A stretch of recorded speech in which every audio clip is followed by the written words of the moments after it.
ಪರಮ ಪೂಜ್ಯರಾದ ಭೀಷ್ಮ ದ್ರೋಣಾದಿಗಳೇ ಎದ್ದು ನಿಂತು ನಮಸ್ಕರಿಸಿದರು. ಈ ದುರಾಂಕಾರಿಯಾದ ದುರ್ಯೋಧನನು ನೋಡಿದರೂ ಸಹ ನೋಡದವರಂತೆ ಕುಳಿತನಲ್ಲ. ಇರಲಿ, ನನ್ನ ಯೋಗ ಮಾಯ ಬಲದಿಂದ ಈ ಭೂಮಿಯನ್ನು ಒಂದು ಸಾರಿ ಮೆಟ್ಟಿ ತಾನಾಗಿಯೇ ನನ್ನ ಪಾದದ ಮೇಲೆ ಬೀಳುವ ಹಾಗೆ ಮಾಡುವೆನು. ಜಾಗೃತಳಾಗು.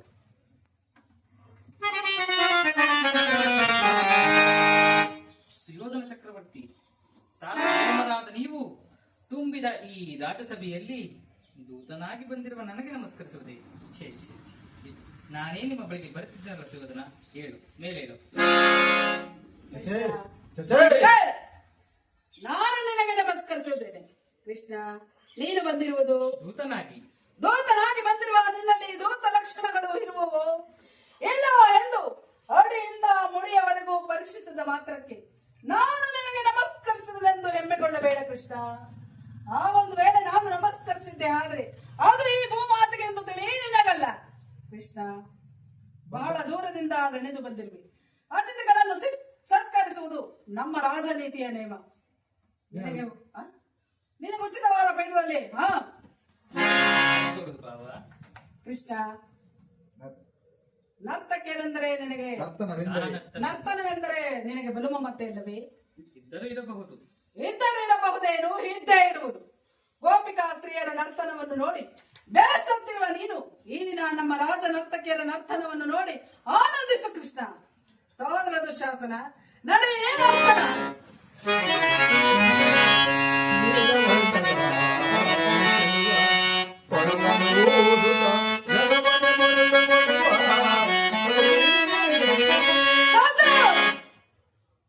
ಹೇಳಿದ್ರಿ?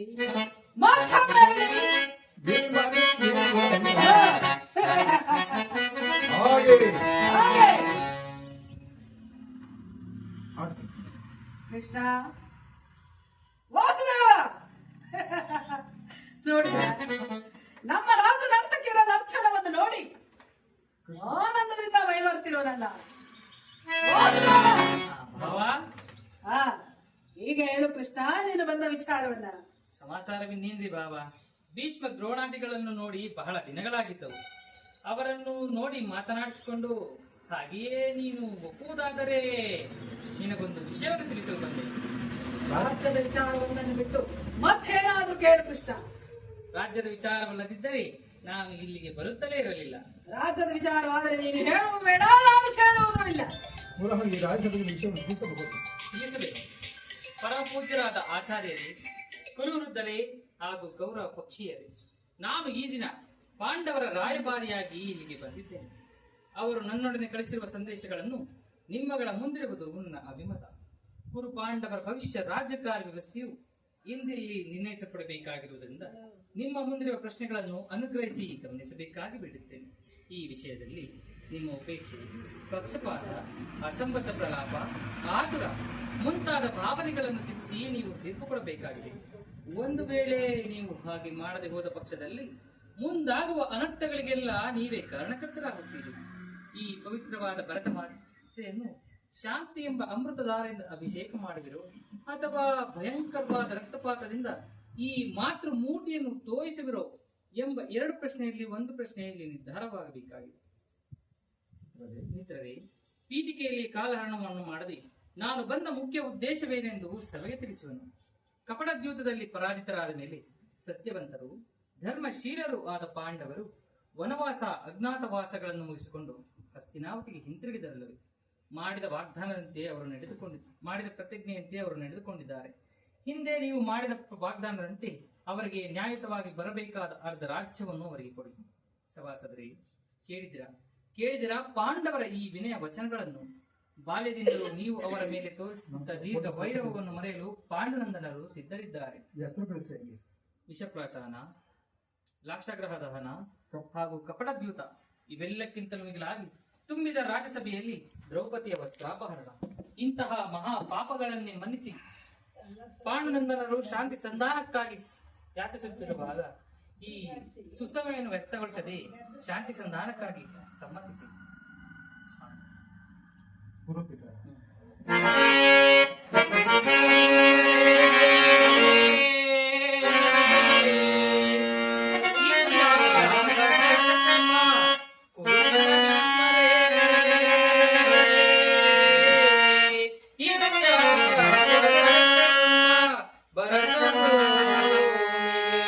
ಸ್ವತಂತ್ರ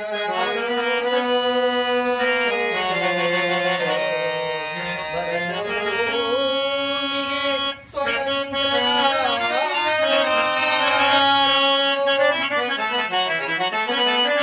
ಗುರುಕುಲಕ್ಕೆ ಗುರು ದ್ರೋಣರೇ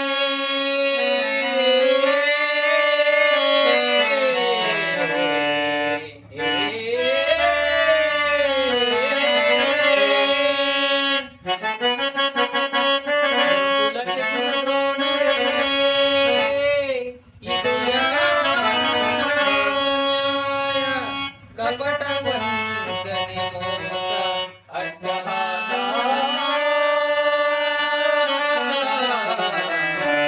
ಕಪಟ ವಂಚನೆ ಮೋಸ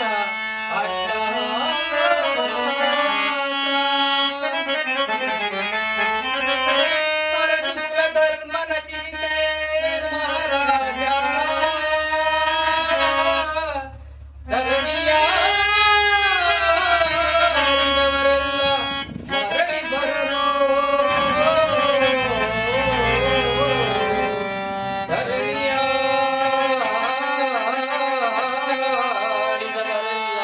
ಮರಳಿ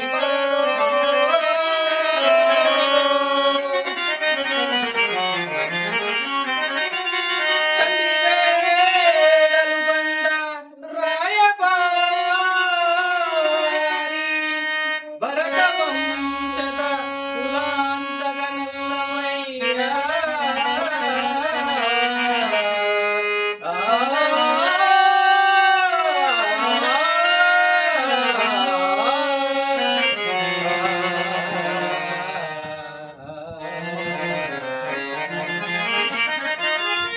ಯಮಸುತ ಭೀಮಾರ್ಜುನ ನಕುಲ ಸಹದೇವ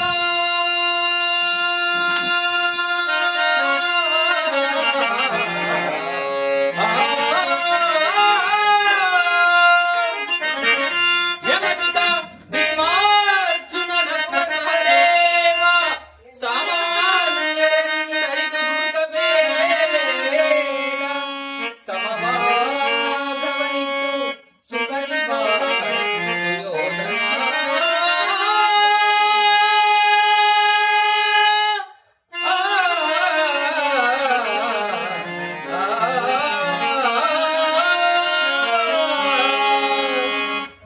ದುರ್ಯೋಧನ ಅವರ ಸಂದೇಶದೊಡನೆ ನನ್ನ ಸಂದೇಶವನ್ನು ಸೇರಿಸಿದ್ದೇನೆ. ಮುಂದಿನ ವಿಚಾರಗಳನ್ನು ಕರ್ತವ್ಯ ಅಕರ್ತವ್ಯಗಳನ್ನು ನಿರ್ಣಯಿಸಲ್ಪಡಬೇಕಾಗಿರುವುದು ಪ್ರಾಜ್ಞರಾದ ನಿಮಗೆಲ್ಲರಿಗೂ ಸೇರಿದ್ದು. ಕೃಷ್ಣ ಕೃಷ್ಣ ರಾಜ್ಯವನ್ನು ಸಂಪಾದಿಸುವುದು ರಾಜ್ಯವನ್ನು ಸಂಪಾದಿಸುವುದು ಸಾಹಸದಿಂದ ಸಾಹಸದಿಂದಲೇ ಹೊರತು ಯಾಚನೆಯಿಂದಲ್ಲ. ಆ ಪಾಂಡವರು ಆ ಸಾಹಸ ಪಾಂಡವರು ಅಂತಹ ಸಾಹಸಿಗಳೇ ಆಗಿದ್ದರೆ ಈ ಅಖಂಡ ಈ ಸಾಮ್ರಾಜ್ಯ ಅಖಂಡ ಸಾಮ್ರಾಜ್ಯವನ್ನು ಪಡೆಯುವ ಇಚ್ಛೆ ಅವರಿಗಿದ್ದರೆ ನನ್ನೊಡನೆ ಯುದ್ಧವನ್ನು ಮಾಡಿ ಈ ರಾಜ್ಯವನ್ನು ಗೆದ್ದು ಪಡೆಯಲಿ. ದುರ್ಯೋಧನ, ಶಾಂತಿಯಿಂದಲೇ ರಾಜ್ಯವನ್ನು ಪಡೆಯಬೇಕೆಂದಿರುವ ನಮ್ಮ ಧರ್ಮರಾಯ ಧರ್ಮರಾಯನಂತೆ ಧರ್ಮರಾಯ 1000 ಆನೆ ಬಲವುಳ್ಳ ರುದ್ರಾಂಶ ಸಂಭೂತನಾದ ನಮ್ಮ ಭೀಮಸೇನಂತೆ ಭೀಮಸೇನ ಕೇಳಿದಿರಾ? ಇನ್ನು ಪರಶುರನೊಡನೆ ಹೋರಾಡಿ ಪಾಶುಪತಾಸ್ತ್ರವನ್ನು ಪಡೆದ ಪರಮವೀರ ಪಾರ್ಥ, ಪರಮವೀರ ಪಾರ್ಥ ಇನ್ನು ತೇಜಮಯ ಮೂರ್ತಿಗಳಾದ ನಕುಲ ಸಹದೇವರ ಪರಾಕ್ರಮದ ಮುಂದೆ ನಿಮ್ಮ ಪರಾಕ್ರಮವೇನೂ ನಡೆಯುವುದಿಲ್ಲ. ನಿಧಾನವಾಗಿ ಆಲೋಚಿಸಿಕವರ ವೈಶ್ಯರ. ಒಳ್ಳೆಯವರ ಪರಾಕ್ರಮವನ್ನೇ ಹೊಗಳುತ್ತಿರುವೆ ಕೃಷ್ಣ. ಕೈಲಾಗದ ಕೈಲಾಗದ ಹೇಳಿ ಧರ್ಮರಾಯ ಸಾಧ್ವಿ ಸಾಧ್ವಿಯಂತೆ ವೇಷವನ್ನು ಧರಿಸಿಕೊಂಡು ಇಡೀ ಪ್ರಪಂಚ ಇಡೀ ಪ್ರಪಂಚವನ್ನೇ ವಂಚಿಸುತ್ತಿರುವುದು. ಇನ್ನು ಹೊಟ್ಟೆಗಾಕ ಭೀಮ ಕಾಡಿನಲ್ಲಿ ವಾಸ ಮಾಡುತ್ತಿದ್ದ ಹಿಡಪ್ಪನನ್ನು ಕೊಂದ ಮಾತ್ರಕ್ಕೆ ಆತನು ಹಜೆಯೇನು? ಭೀಮನೇ ಭೀಮನೇ ಕೀಚಕನನ್ನು ಕೊಂದ ಎಂಬುದಕ್ಕೆ ನೋಡಿದವರಾರು? ಆ ಒಂದು ವೇಳೆ ಭೀಮನೇ ಕೀಚಕನನ್ನು ಕೊಂದಿದ್ದರು ಅದು ನಿನ್ನ ಮೋಸದಿಂದಲೋ ಕುತಂತ್ರದಿಂದಲೋ ಇರಬಹುದು.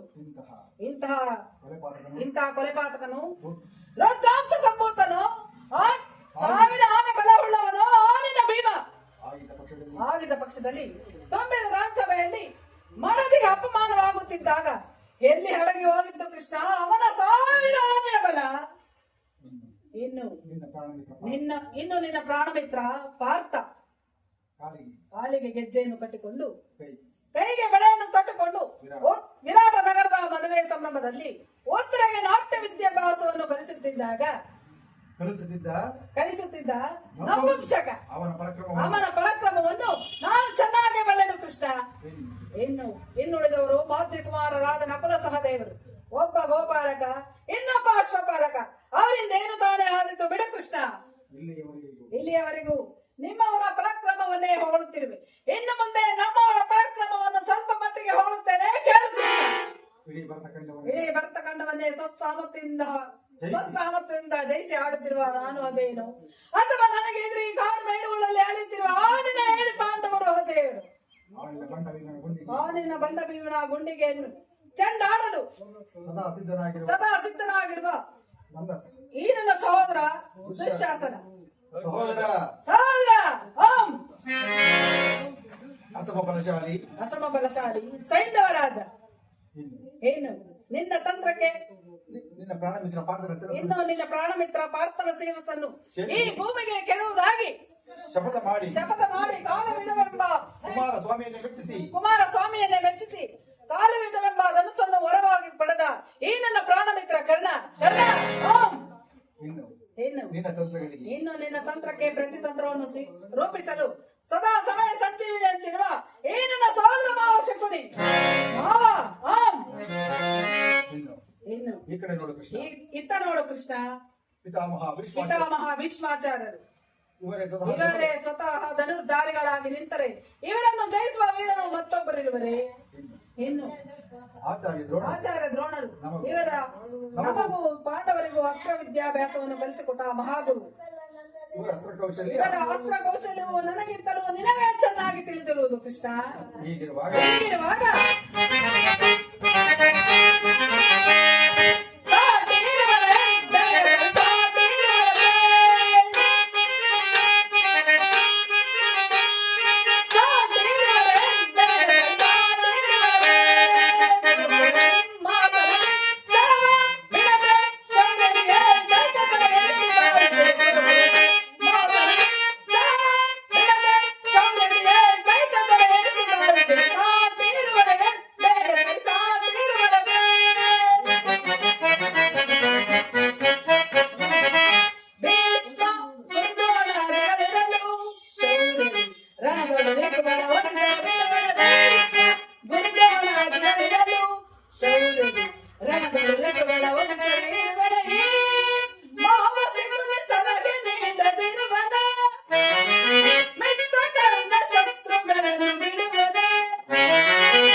ಶಾಸನ ಅವರನ್ನು ಒಲಿಸದಿರುವರೆ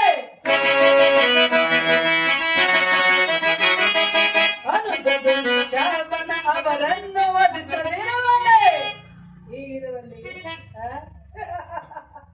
ಸಾಟಿರುವರೆ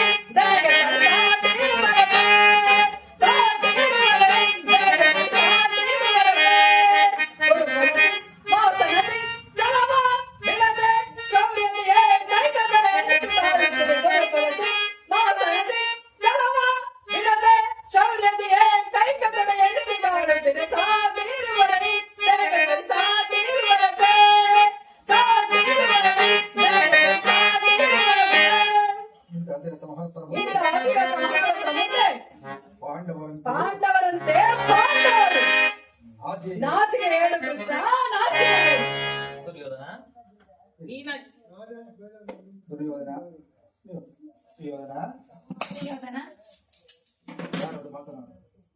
ಯಾರು ಮಾತನಾಡುತ್ತಿರುವುದು? ವೇದರಾಜ್ ಚಿಕ್ಕಪ್ಪ ನಡೆಯಲಿ ನಿನ್ನ ಅರಣ್ಯ ರೋದನ. ಹೌದು ದುರ್ಯೋಧನ, ನನ್ನದು